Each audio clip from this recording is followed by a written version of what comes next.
자, 오늘 우리에게 주시는 하나님의 말씀은 요한복음 14장 22절부터 31절까지 말씀입니다. 요한복음 14장 22절부터 31절. 자, 우리 본문 22절부터 31절까지 같이 한번 읽어보겠습니다. 22절부터 시작. 가룟 사람이 아닌 유다가 예수께 묻기를 주님, 어찌하여 저희에게는 자신을 나타내시면서 세상에는 그렇게 하지 아니하십니까? 하니 예수께서 그에게 대답하여 말씀하셨다. 누구든지 나를 사랑하면 내 말을 지킬 것이다. 그러면 내 아버지께서 그를 사랑하실 것이고 우리가 그에게로 가서 거처를 그와 함께 할 것이다. 나를 사랑하지 않는 자는 내 말을 지키지 않는 것이다. 너희가 듣고 있는 말은 내 말이 아니라 나를 보내신 아버지의 말씀이다. 내가 아직 너희와 함께 머무는 동안에 너희에게 이것들을 말하였다. 그러나 보혜사 곧 아버지께서 내 이름으로 보내실 성령께서는 너희에게 모든 것을 가르치시고 내가 너희에게 말한 모든 것을 생각나게 하실 것이다. 내가 너희에게 평안을 남겨주니 내 평안을 너희에게 준다. 내가 너희에게 주는 평안은 세상이 주는 것과 같지 않으니 너희는 마음에 근심하지도 말고 두려워하지도 마라. 너희는 내가 갔다가 너희에게 온다고 너희에게 말한 것을 들었다. 너희가 나를 사랑한다면 내가 아버지께로 가는 것을 기뻐할 것이니 이는 아버지께서 나보다 크시기 때문이다. 지금 내가 그 일이 일어나기 전에 너희에게 말한 것은 그 일이 일어날 때 너희가 믿게 하려는 것이다. 내가 더 이상 너희와 많은 것을 말하지 않을 것이니 이는 세상의 지배자가 오고 있기 때문이다. 그러나 그는 내게 아무런 권한이 없다. 다만 내가 아버지를 사랑하는 것과 아버지께서 내게 명령하신 대로 내가 행하는 것을 세상이 알게 하려는 것이다. 일어나라, 여기에서 떠나자. 아멘. 자, 우리 지난 시간에 우리는 21절까지의 말씀을 살펴봤었습니다. 자, 21절에 내 계명을 가지고 그것들을 지키는 자가 나를 사랑하는 자이고 나를 사랑하는 자는 내 아버지께 사랑을 받을 것이며 또한 나도 그 사람을 사랑하고 그에게 나 자신을 나타내실 것이다. 21절 말씀이었습니다. 자, 예수님을 사랑하는 사람은 예수님의 계명을 지키고 순종하게 된다라는 이러한 말씀은 앞선 지난 15절에서도 한번 말씀하셨었고 또 여기 21절에서도 말씀하시고 또 23절에서도 한 번 더 말씀하십니다. 자, 예수님께서 제자들을 떠나시는 상황을 앞두고 왜 이렇게 여기서 말씀에 대한 순종과 또 주님에 대한 사랑에 대한 이러한 말씀을 주시는 겁니까? 그게 지금 예수님의 떠나심과 어떠한 관계가 있길래 왜 이러한 상황에서 제자들에게 이 말씀을 이토록이나 당부하시는 겁니까? 바로 예수님께서는 그분께서 떠나시더라도 말씀으로 그들과 함께 하실 것이기 때문입니다. 육신은 떠나가셔도 영원한 말씀이신 하나님께서, 이 성자 하나님께서는 말씀을 통해서 모든 믿는 자들 가운데 함께 하시고 또 그들을 말씀으로 인도하시고 말씀을 통해 임재하실 것이기 때문에 말씀의 인도를 받고 순종하는 자가 곧 주님을 사랑하는 자입니다. 그러한 사람이 곧 주님을 섬기는 자입니다. 그래서 말씀을 어떻게 여기느냐 하는 것은 예수님을 사랑하는가를 알 수 있는 시금석이 될 수 있습니다. 예수님을 사랑하는 사람은 말씀을 소중히 간직합니다. 말씀을 그 마음에 품고서 또 그 말씀이 인생의 나침반, 이정표가 되어서 전 인생이 말씀이 가리키는 방향을 쫓아가기를 원합니다. 많은 사람들은 이 세상의 음성이 가리키는 넓은 문, 넓은 길로, 멸망길로 향해 가지만 예수님을 사랑하는 사람은 예수님의 말씀이 인도하는 좁은 문, 좁은 길, 그 생명길을 쫓아가게 됩니다. 자, 이러한 태도, 이러한 말씀을 이렇게 여기는 태도가 여기 21절에서 말씀하는 내 계명들을 가지고 할 때 이 가지고라는 의미입니다. 말씀을 이렇게 존귀하게 여기고 소중하게 여긴다는 것입니다. 또 그것들을 지키는 자가 나를 사랑하는 자이고 라고 말씀했습니다. 그것들을 지키는 자. 자, 여기서 지킨다라는 말은 계속해서 지킨다, 계속해서 유의한다 라는 말입니다. 자, 물론 우리가 말씀을 100% 완벽하게 순종할 수는 없습니다. 이 말씀이 행위로 구원받는다는 의미가 아니라는 것은 지난 시간에 말씀드렸었습니다. 순종은 열매입니다. 구원받기 위해서가 아니라 구원받은 사람으로서 주님을 사랑하기 때문에 자연스럽게 나타나는 열매가 바로 순종인 것입니다. 그리고 이 순종에서 중요한 것은 지속성입니다. 완벽함이 아니라 지속성입니다. 비록 성도도 때로는 온전하게 순종하지 못할 수 있습니다. 우리가 믿음이 약해지거나 또 시험에 들거나 또 여러 가지 상황으로 인해서 마음을 주님께 집중하지 못할 때에는 때로는 불순종의 길로도 빠질 때가 있습니다. 하지만 그가 진정으로 구원받은 참 성도라면 그는 다시 회개하고 돌이켜서라도 순종의 길로 돌아오게 됩니다. 하나님 말씀을 벗어났다가도 결국에는 자기의 죄를 다시 회개하고 다시 말씀에 순종하게 되는, 그렇게 넘어지더라도 결국에는 다시 하나님의 말씀을 듣는 길로 돌아오게 됩니다. 하지만 거짓된 가짜 신자는 어떻습니까? 처음에는 막 열심히 있는 것처럼 의욕적으로 말씀을 따르려고 합니다. 사실 그것도 은혜에서 시작한 거라기보다는 자기 열심히, 자기 의가 그 동기긴 하지만 어쨌든 처음에는 막 열심히 있는 것처럼 막 의욕적으로 신앙생활을 시작합니다. 하지만 오래가지를 못합니다. 참된 신자는 넘어지고 죄짓고 실족한다고 해도 어쨌든 예수님의 말씀으로 다시 돌아오고 하는데, 거짓된 가짜 믿음은 잠깐만 반짝 타올랐다가 다시 세상으로 가버립니다. 아니면은 아예 실제 삶에서는 말씀에 대한 순종이 전혀 없이 그저 몸만 교회 안에 머무르던가, 그렇게 신분만 교인 신분으로 있으면서 실제 삶에서는 말씀을 통한 주님과의 교제가 전혀 없습니다. 한마디로 지속성이 없는 겁니다. 삶 전체가 말씀의 인도를 받고 계속해서 말씀을 들으면서 살아가는 그러한 꾸준한 지속성이 없다는 것이 거짓된 가짜 신앙의 특징입니다. 그러나 성도는 설령 그가 말씀을 벗어났어도 성령께서 그를 책망하시고 또 성령께서 그 심령에 찔림을 주시기 때문에 그는 계속해서 그러한 불순종을 고집할 수가 없습니다. 하나님의 말씀을 벗어날 때는 마음에 편치가 않음을 느낍니다.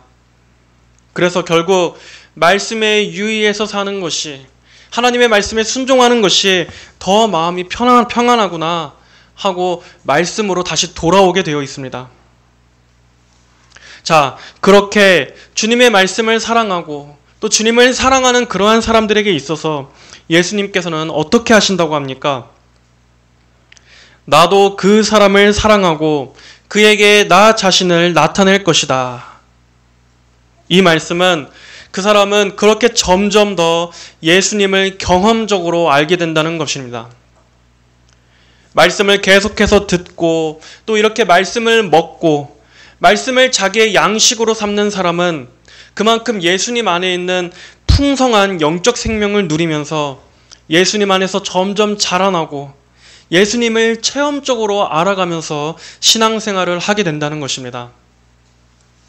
자, 여기까지가 지난 21절까지의 내용이었습니다. 이제 21절 말씀을 보겠습니다. 22절. 가룟 사람이 아닌 유다가 예수께 묻기를. 자, 가룟 사람이 아닌 유다. 당시 유다란 이름은 아주 흔한 이름이었습니다. 가룟 유다 말고 예수님의 12제자 중 또 다른 한 명이었던 다른 유다. 주석가들은 야고보의 아들 유다를 가리키는 것이라고 봅니다. 그 유다가 예수님께 여쭙기를 주님, 어찌하여 저희에게는 자신을 나타내시면서 세상에는 그렇게 하지 아니하십니까? 하니. 자, 여기서도 우리는 아직 영적으로 미숙한, 그래서 예수님에 대한 이해에 있어서 아직은 영적으로 제대로 보지 못한 그러한 제자들의 모습을 볼 수 있습니다. 아직도 이 제자들은 예수님께서 그토록 데리고 다니시면서 많은 것들을 가르쳐 주셨음에도 불구하고 그럼에도 예수님을 아직도 정치적인 메시아로서 기대하고 있었던 겁니다. 그래서 지금 이 유다는 이렇게 질문합니다. 주님, 그렇게 크신 능력을 가지셨으면서도 어떻게 이 세상에 그런 능력을 대놓고 드러내지 않으십니까? 만약 주님께서 그런 능력으로 지금 당장 우리들의 왕이 되신다면 우리가 단번에 이 세상을 지배할 수 있을 텐데요. 지금 이렇게 묻고 있는 겁니다. 이들은 아직도 예수님의 사역을 이해하지 못하고 있습니다. 예수님을 그저 힘으로 지배하는 이 세상의 왕처럼 계속 보고 있는 것입니다. 여러분, 바로 이것이 우리 인간의 본성이 기대하는 것입니다. 많은 능력을 행하고 또 우리가 여러 많은 수가 모여서 교회가 초대형 교회가 되고 이렇게 더 크고 더 강하고 더 많은 수가 모이는 이러한 것으로 이 세상에 영향력을 나타내려고 하는 것. 우리의 육신적인 본성은 이런 걸 기대합니다. 그리고 거기에서 하나님의 영광이 드러난다고 생각하는 것입니다. 하지만 예수님은 어떠셨습니까? 예수님은 그러한 큰 규모와 어떤 대단히 많은 군중, 그러한 것들로 영향력을 끼치려 하지 않으셨습니다. 더 유명해지고 많은 사람들이 모이고 그걸 통해서 무언가를 변화시켜 보려고 하는 그러한 시도를 하지 않으셨습니다. 오히려 예수님은 십자가의 고난과 죽으심으로 가까이 가셨습니다.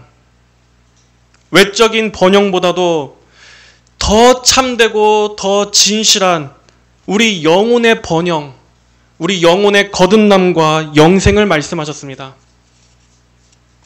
예수님은 규모에 속지 않으셨다는 겁니다. 그런데도 오늘날 예수님을 따른다고 하는 제자들, 이 교회들은 어떻습니까? 이 유다와 같은 방법론으로 일하고 있습니다. 이 세상에서 교회가 더욱더 커지고 더 성장하고 더욱더 많은 교인들이 모이고 우리 교회가 더 유명해지게 되면 그렇게 메가 처치가 되면 하나님의 영광이 더 드러나게 될 것이고 예수님이 더 높임을 받게 될 것이라고 그렇게 생각하고 있습니다. 하지만 그런다고 과연 오늘날 하나님의 영광이 더 드러나고 있습니까? 참된 복음의 역사가 더 일어나게 되었습니까? 거듭나고 중생한 신자들이 더 많아져서 지금 이 어두운 세상을 밝히고 있습니까? 오히려 교회는 외적으로는 번영했을지 몰라도 말씀에서는 더 벗어났고 더 타락했으며 세속화된 가짜 교인들만 더 많이 양산했을 뿐입니다. 오늘날 교회는 진리 때문에 지탄을 받는 것이 아니라 교회에 다닌다고 하면서도 세상과는 전혀 다를 바가 없는 오히려 세상 사람들보다도 더한 그러한 위선적인 행태 때문에 더 욕을 먹고 있습니다. 사람들은 엄청나게 많이 모여 있지만 정작 그 안에 주님께서 인정하시는 참된 알곡은 찾아보기 힘든, 그러면서도 다 신자로 받아주고 교회의 문을 활짝 넓게 열어서 이 세상의 문화도 적극 수용하는 그러한 대중적인 교회, 그렇게 큰 규모와 많은 군중들로 이 세상에 알려지려고 하는 것은 지금 예수님의 방식과는 전혀 다른 세속적이고 인본주의적인 방식이라고 할 수 있습니다. 예수님의 방식은 큰 군중의 힘을 빌어서 물량 공세로 밀어붙이는 것이 아니라 한 명 한 명이 진정으로 말씀으로 거듭나고 그리하여 주님을 참되게 알게 되고 주님을 사랑하고 그 말씀 앞에 순종할 때 그때 하나님의 능력이 드러나고 진정한 복음이 역사하는 그러한 방식이 우리 주님의 방식인 것입니다. 하지만 유다는 예수님의 사역 방식을 이해하지 못했습니다. 17절에서 예수님은 뭐라고 말씀하셨습니까? 그분은 진리의 영이시다. 이는 세상은 그분을 보지도 못하고 알지도 못하기 때문이다 라고 말씀하셨습니다. 예수님은 이 세상의 모든 사람들이 다 예수님을 알게 되고 성령님을 알게 된다라고 하지 않으셨습니다. 오직 말씀을 통해 거듭난 하나님의 택자들만이 하나님과 교제하고 생명 안으로 들어오게 된다고 말씀하셨습니다. 그러므로 예수님의 이 말씀 안에는 오히려 세상 전체를 품는 것이 아니라 이 세상 안에서도 하나님께서 구원하시고자 하시는 그 택하신 영혼들에게 초점이 맞춰져 있습니다. 수많은 대중들을 구원하는 것이 아니라 이 세상의 많은 사람들이 복음을 거절하고 멸시하겠지만 그 안에서도 하나님께서 구원하실 자에게는 그들의 귀를 여시고 눈을 여셔서 복음 안에 있는 이 생명의 소식을 깨닫게 하셔서 그들을 영생으로 인도하신다는 것입니다. 자, 23절의 말씀을 보겠습니다. 예수께서 그에게 대답하여 말씀하셨다. 누구든지 나를 사랑하면 내 말을 지킬 것이다. 그러면 내 아버지께서 그를 사랑하실 것이고 우리가 그에게로 가서 거처를 그와 함께 할 것이다. 나를 사랑하지 않는 자는 내 말을 지키지 않는 것이다. 너희가 듣고 있는 말은 내 말이 아니라 나를 보내신 아버지의 말씀이다. 자, 여기서도 예수님은 유다의 질문에 직접적으로 대답하시지 않는 것 같지만 오히려 더 가장 핵심적인 말씀을 하십니다. 하나님께서 구원하신 자, 예수님을 사랑하고 예수님의 말씀을 따르는 자들에게만 초점을 두시는 것입니다. 하나님께서는 세상의 모든 사람들을 사랑하시지 않습니다. 오직 택자들만 사랑하십니다. 그리고 그 택자들만 주님을 사랑하게 되어 있습니다. 이렇게 하나님의 관심은 언제나 그분의 자녀들에게만 향해 있습니다. 예수님은 세상 전체를 구원하시기 위해 오시지 않으셨습니다. 이 세상으로부터 하나님께서 택하신 자녀들만 구원하시기 위해 오셨습니다. 반면에 택자가 아닌 사람들은 하나님의 사랑 밖에 있습니다. 그리고 그들의 특징은 예수님을 사랑하지 않습니다. 그분을 주인으로 따르고 섬기지 않습니다. 그분의 말씀을 거부하고 외면합니다.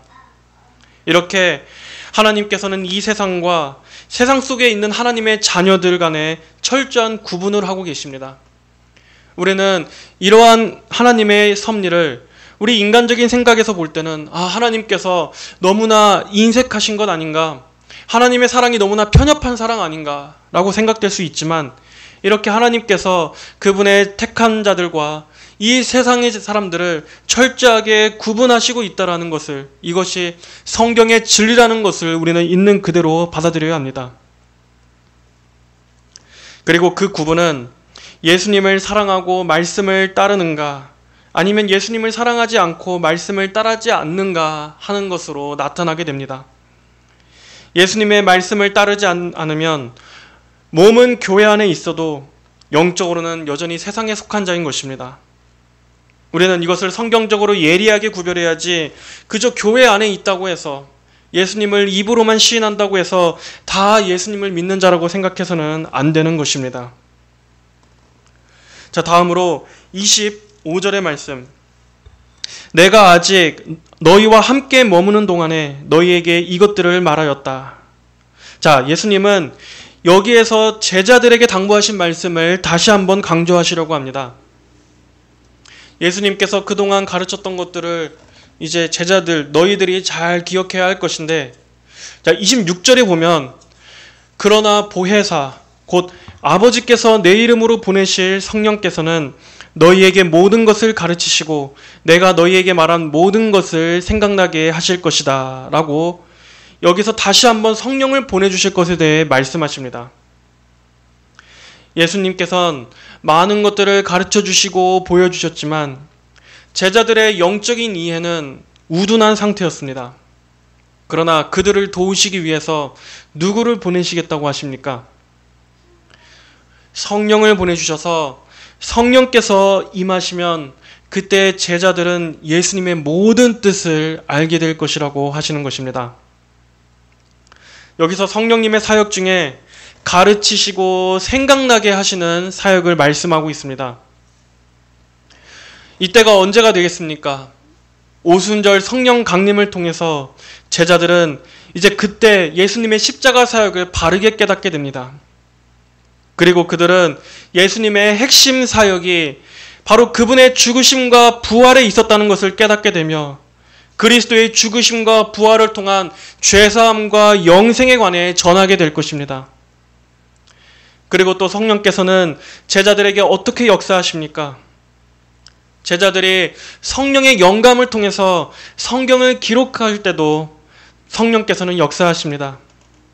이렇게 성령님께서는 구속의 의미를 바르게 깨닫게 하고 그리스도를 전파하게 하시는 것입니다.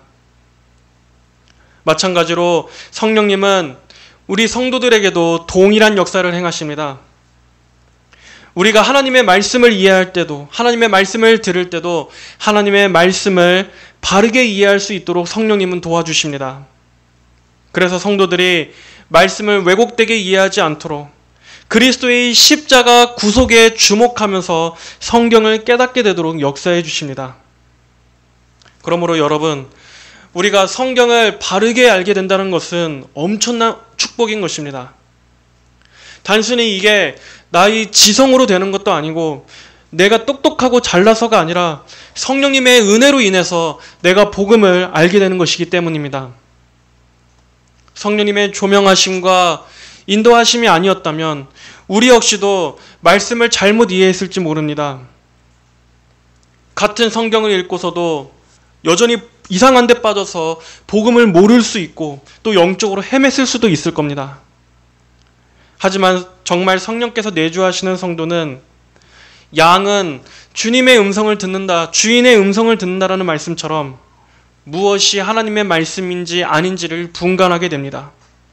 성령께서 그 안에 계시기 때문에 거짓된 미혹으로부터 우리를 보호하시기 때문입니다. 그리고 또 우리의 실제적인 삶 속에서도 어떻습니까? 성령님은 우리의 삶 가운데에서도 하나님의 말씀을 생각나게 하십니다. 그래서 이러한 상황에서는 성경이 어떻게 말씀하고 있는지를 쫓게 하시고 또 때에 따라 위로의 말씀을 주시기도 하시는 것입니다. 그래서 성도에게 있어서 말씀 없이 신앙생활을 한다는 것은 있을 수 없는 일입니다. 이 말씀 안에는 우리가 신앙생활을 하기에 부족함이 없는 모든 영적인 지혜가 이 안에 다 들어 있습니다. 성도들은 말씀을 통해서 먹이시고 인도하시는 그러한 성령님의 인도를 따라서 일평생 말씀 안에서 살고 말씀을 따라 살게 되는 것입니다. 하지만 반면에 말씀을 떠난 채 성령만 구하면 어떻게 되겠습니까? 진리보다는 점점 더 미혹에 속게 되어 있습니다. 성령님께서는 언제나 말씀을 통해서 우리를 인도하시는데 정작 그 말씀을 멀리 한다면 어떻게 성령님의 인도하심을 구할 수 있겠습니까?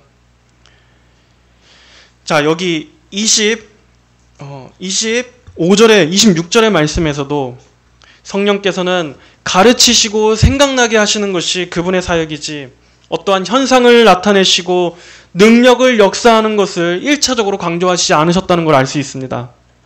그리고 여기서 가르치시고 생각나게 하신다. 무엇에 대한 가르침입니까? 그리스도의 복음에 관한 가르침입니다. 예수님의 십자가 속죄에 관한 것을 가르쳐 주신 것입니다. 성령님은 항상 여기에 주목하게 하십니다. 그리고 바로 이 안에서 우리의 소망도 나오는 것이고 위로도 나오는 것입니다. 그런데 이러한 바른 성령의 인도하심을 분별하지 못하면 복음과는 아무런 상관없이 그저 신기한 이적과 표적에만 관심을 갖게 되어 있습니다. 마귀는 항상 그런 식으로 성령의 사역도 왜곡합니다. 사람들이 그래야 복음에 관심을 갖지 않고 다른 데 정신을 팔리게 할 수 있기 때문입니다. 그래서 어떠한 대단한 병고침, 귀신을 쫓는다던가 방언을 하는다던가 이러한 데만 관심을 뺏겨서 정작 예수님께는 주목하지 못하게 만드는 그러한 방식으로 사람들을 속이고 지금도 그러한 방식으로 여전히 많은 사람들이 속고 있습니다. 하지만 성령님께서는 1차적으로 이렇게 예수님을 증거하시고 가르치시고 진리를 생각나게 하시기 위한 이러한 교사로서 오신 분임을 우리가 굳게 붙잡고 있는다면 오늘날 성령 집회니 뭐니 하는 그러한 마귀의 역사에 속지 않을 수 있습니다.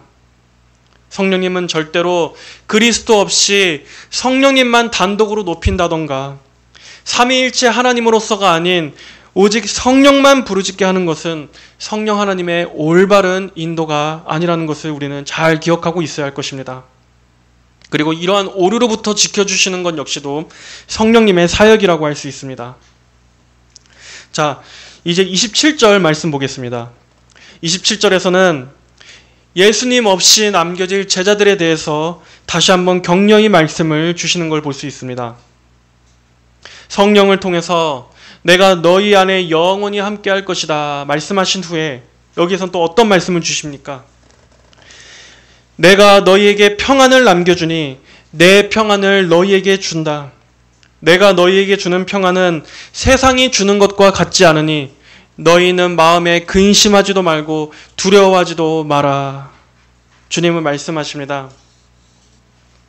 여기서 내가 너희에게 평안을 남겨주니 라는 말은 나의 평안이 너희에게 가게 한다라는 말입니다.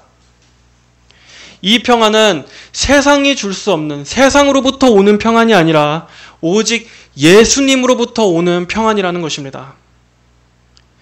여러분, 세상에서 말하는 평안이란 흔히 어떠한 것입니까? 이 세상이 말하는 평안은 큰 문제 없이 어떤 그런 어려움 없이 안락하고 아무 일이 없는 그런 건강하고 부족함이 없는 그런 정도의 평안입니다. 하지만 세상이 말하는 평안은 일시적인 평안일 뿐입니다. 그리고 우리 일생에서도 그런 평안은 아주 잠시일 뿐입니다. 그런 환경들이 깨진다면 금방 사라지고 말 그런 평안들입니다. 하지만 예수님께로부터 오는 이 평안은 위로부터 오는 평안입니다. 분명히 예수님께서는 내가 너희에게 주는 평안은 세상이 주는 것과 같지 않다고 하셨습니다. 이 말은 곧 세상은 결코 알 수 없는 평안이라는 겁니다. 예수님께서 말씀하신 이 평안이라는 말, 헬라어로 에이레네라는 말 안에는 모든 싸움이 다 종식되고 모든 전쟁이 다 끝나고 하나님의 완전한 정의가 실현된 절대 평안의 상태라는 뜻이 담겨 있는 말입니다. 단순히 육신적인 안락함이나 생활의 안전함을 넘어서 이 세상의 근본적인 고통과 고난 너머에 하나님의 완전하신 의와 평강이 실현된다고 하는 그러한 소망이 담긴 평안인 것입니다. 그러므로 이러한 평안이 주어진 우리 성도들은 이 땅에서 항상 형통하지 않더라도 모든 게 다 풍족하고 넘치고 어떤 어려움도 없고 그런 데서 오는 평안이 아니라 오히려 믿음으로 인해서 더 많은 환난을 겪고 많은 어려움을 겪는다 할지라도 이 위로부터 오는 예수님의 평안, 모든 것이 합력하여 선을 이루게 하시는 하나님의 섭리가 있다는 것을 바라보기 때문에 거기에서 평안할 수 있다는 것입니다. 세상 사람들은 지금 현재는 평안해도 그것은 완전한 평안이 아닙니다. 영원한 평안이 아닙니다. 오히려 그런 평안은 하나님이 없는 평안이기 때문에 그들에게는 저주가 됩니다. 정작 그 평안에 속아서 자기에게 가장 중요한 문제, 자기의 영혼의 문제, 자기 구원에 관해서는 한 번도 생각해 볼 일이 없기 때문입니다. 하지만 성도들은 우리 육신의 눈으로 볼 때는 우리 성도들의 삶은 오히려 더 전쟁터와 같습니다. 믿음으로 사는 것 자체가 전쟁입니다. 세상 사람들이 하루하루가 전쟁이라고 말하는 그러한 의미와는 또 다른 성도들은 믿음으로 산다는 것 자체가 너무나 고된 일입니다.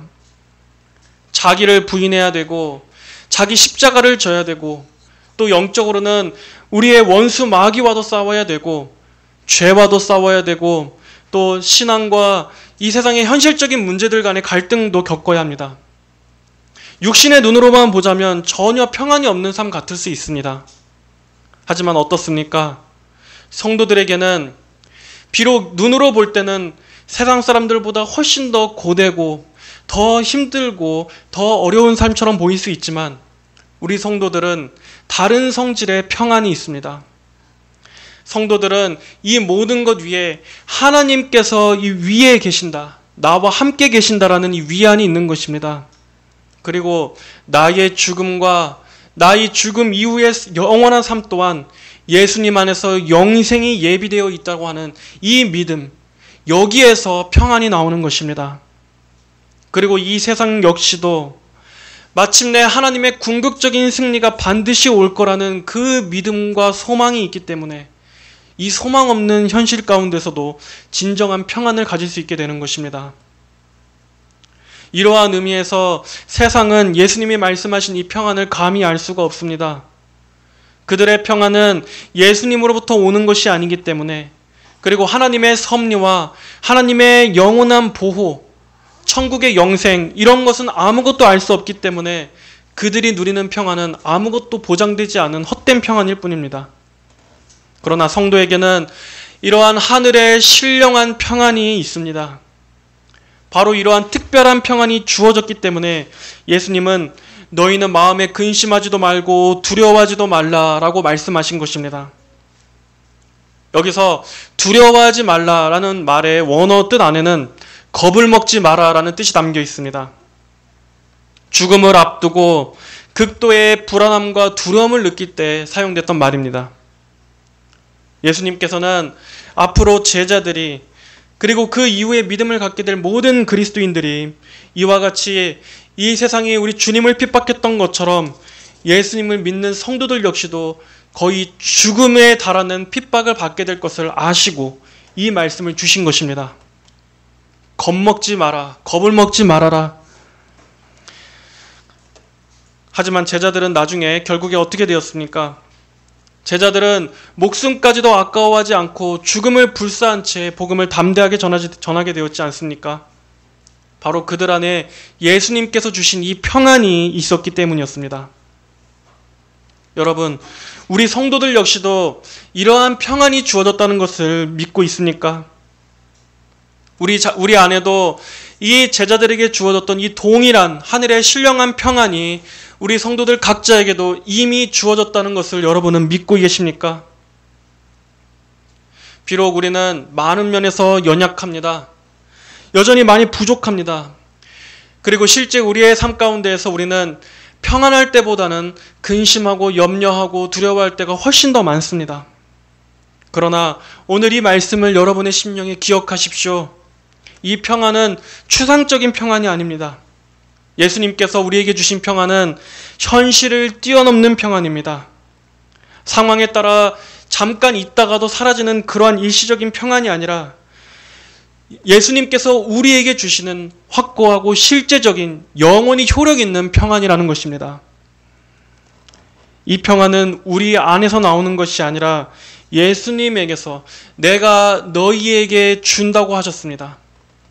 내가 나를 붙잡는 것이 아니라 하나님께서 우리를 붙드시는 데서 오는 평안이라는 말씀입니다. 모든 고난을 극복하고 견디게 해주는 평안, 그리고 모든 것을 인내하게 해주는 평안, 지금 현실의 환경을 넘어서서 그럼에도 하나님의 궁극적인 약속, 섭리를 바라보는 데서 오는 그러한 평안.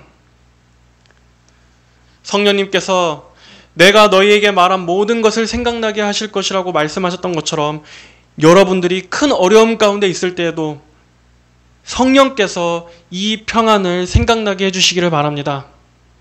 이 평안을 가르쳐 주시고 믿어지게 해주시기를 바랍니다.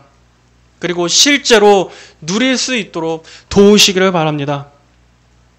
이 말씀은 공허한 말이 아니라 실제적인 위로, 실제적인 평안이라는 것을 믿으십시오. 자, 이제 28절 이하의 말씀을 보겠습니다. 너희는 내가 갔다가 너희에게 온다고 너희에게 말한 것을 들었다. 예수님의 부활을 말하는 것입니다. 자, 너희가 나를 사랑한다면 내가 아버지께로 가는 것을 기뻐할 것이니 이는 아버지께서 나보다 크시기 때문이다.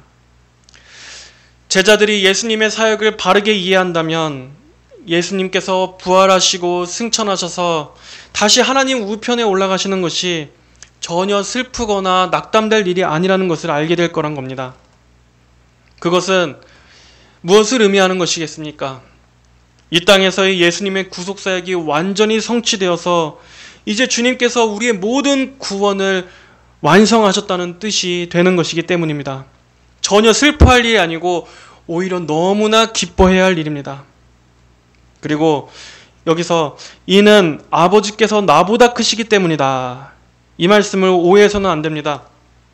이 말씀은 성부와 성자 하나님 간의 그 질서, 관계에 있어서 이 성부를 높이시는 것이지, 성부, 성자, 성령 삼위일체 하나님은 동일한 신적 본질을 가지셨다는 것을 잊어서는 안 됩니다. 그리고 지금 내가 그 일이 일어나기 전에 너희에게 말한 것은 그 일이 일어날 때 너희가 믿게 하려는 것이다. 그 일이 일어날 때 예수님의 이 말씀은 언제 성취됩니까? 오순절 성령 강림의 때에 제자들은 예수님의 지금 이 말씀을 깨닫게 될 것입니다. 예수님께서 말씀하신 모든 것들, 성령께서 오시리라는 것, 그리고 너희에게 내가 세상이 줄 수 없는 평안을 주었다는 것, 그리고 내가 아버지 안에 있고 너희가 내 안에 있고 내가 너희 안에 있다고 말씀하신 이 모든 말씀들의 진정한 의미를 그때는 깨닫게 될 것입니다. 예수님께서 십자가에 달리실 때 제자들이 겪게 될 낙심은 잠깐이지만 예수님은 그 이후에 있을 일까지도 이렇게 미리 다 예비해 두신 것입니다. 30절, 내가 더 이상 너희와 많은 것을 말하지 않을 것이니 이는 세상에 지배자가 오고 있기 때문이다. 그러나 그는 내게 아무런 권한이 없다. 이 세상의 지배자, 또 다른 번역에서는 이 세상의 임금이라고 번역된 이 존재는 누구겠습니까? 바로 사탄을 가리키는 것입니다. 마귀는 유다의 배신과 또 유대 지도자들을 대동해서 예수님을 재판하고 십자가에 달리게 하는 이 모든 일들을 배후에서 조종하겠지만, 그러나 주님께서 뭐라고 말씀하십니까? 그는 내게 아무런 권한이 없다라고 말씀하셨습니다. 마귀는 그저 하나님의 구속사역을 성취하는 일개 도구일 뿐인 것입니다. 이 모든 일은 결국 하나님께서 주도하시는 일입니다. 마귀는 결코 하나님을 이긴 것이 아니었습니다. 오히려 십자가야말로 마귀에게 가장 큰 결정타를 먹인 마귀의 머리를 짓밟는 일이 되었을 뿐입니다. 마지막 31절 말씀입니다. 다만 내가 아버지를 사랑하는 것과 아버지께서 내게 명령하신 대로 내가 행하는 것을 세상이 알게 하려는 것이다. 일어나라, 여기에서 떠나자. 예수님의 십자가의 죽으심의 목적을 설명하십니다. 아버지를 사랑하는 것과 예수님의 모든 전생에는 성부 하나님의 목적에 순종하는 것이었습니다. 성부 하나님을 사랑하고 성부 하나님의 영광을 위해서 목숨 바쳐 순종하는 것, 그리고 아버지께서 내게 명령하신 대로 내가 행하는 것을 세상이 알게 하려는 것이다. 하나님께서 명령하신 것을 세상이 알게 하려는 것, 즉 죄인들을 구원하시기 위한 하나님 아버지의 사랑을 이 세상이 알도록 하려는 것, 바로 이것이 예수님께서 자발적으로 십자가의 죽으심의 자리에 나아가신 목적이었습니다. 그렇습니다, 여러분. 예수님의 이 모든 걸음은 하나님의 구속 계획, 바로 우리 같은 죄인들을 구원하시기 위한 아버지의 사랑을 나타내 주시기 위한 것이었습니다. 그것을 위해서 예수님은 자발적으로 십자가에 몸을 찢기시고 피를 흘리시며 우리의 죄값을 대신 치르신 것입니다. 그리고 예수님은 이 모든 일을 완성하신 후에 우리에게 성령을 보내주셨습니다. 예수님께서 내가 너희를 고아처럼 버려두지 않고 너희에게 올 것이다 말씀하신 것처럼 우리 각 사람 안에 성령을 통해서 주님은 오늘도 우리와 함께하고 계십니다. 예수님은 우리의 육신의 눈으로는 볼 수도 없고 우리와 함께할 수도 없지만 성령님을 통해서 그보다 더 내밀하게 우리와 가까이 계십니다. 우리 안에 그분의 거처를 지으시고 영원히 우리를 인도해 주시고 지켜주고 계십니다. 성도 여러분은 예수님께서 우리에게 그분의 평안을 주셨다는 것을 잊지 마십시오. 이것은 실제적인 위로입니다. 그리고 위로뿐 아니라 능력입니다. 이 평안은 그 어떠한 것도 해치거나 빼앗을 수 없는 하늘의 신령한 평안입니다. 여러분이 병들거나 아플 때나 또 여러분이 극심한 고난 중에 있을 때라 할지라도 예수님의 이 평안은 여러분에게서 거두어지지 않습니다. 예수님께서 우리를 꽉 붙잡고 계시는 주님으로부터 오는 평안이기 때문입니다. 예수님이 주신 이 평안은 나의 영원까지 보장된 결코 사라지지 않는 것임을 굳게 붙드시기를 바랍니다. 나를 영원전부터 택하시고 나를 아시고 나를 지으신 하나님께서는 이 땅에서 내가 겪는 모든 어려움 중에도 함께 하시고 또 내 믿음이 서고 넘어지는 것, 내가 죽고 사는 것까지도 다 하나님 안에서 일어나는 일이며 마침내 나의 영원까지 그분의 손으로 붙들어 주신다 하는 이 믿음, 하나님께서는 한시도 나를 놓치거나 하시지 않고 졸지도 주무시지도 않고 나의 신음소리, 탄식소리에도 귀를 기울이시는 하나님께서 나의 전생애와 나의 죽음 이후의 영원까지도 그분의 평안으로 보호하신다 하는 이 믿음을 가지시기를 바랍니다. 이 평안이 결코 여러분들을 떠나지 않고 마침내 참된 천국의 안식에서 완전한 평안을 누릴 때까지 한순간도 여러분을 고아로 버려두시지 않으실 것입니다. 이것을 항상 굳게 바라보시길 바랍니다. 세상에 많은 것을 가진 사람이라 할지라도 그들에게 예수님이 없다면 그들은 고아일 뿐입니다. 그러나 우리는 고아가 아닙니다. 날마다 이 하나님의 사랑이, 그리스도로부터 오는 평안이, 그리고 성령님의 내주하심과 가르치심과 인도하심이 우리의 전생애 가운데 함께 있기 때문입니다. 여러분들은 이것을 기억하시고 늘 감사와 찬양으로 하나님 아버지께 영광을 올리시기를 바랍니다.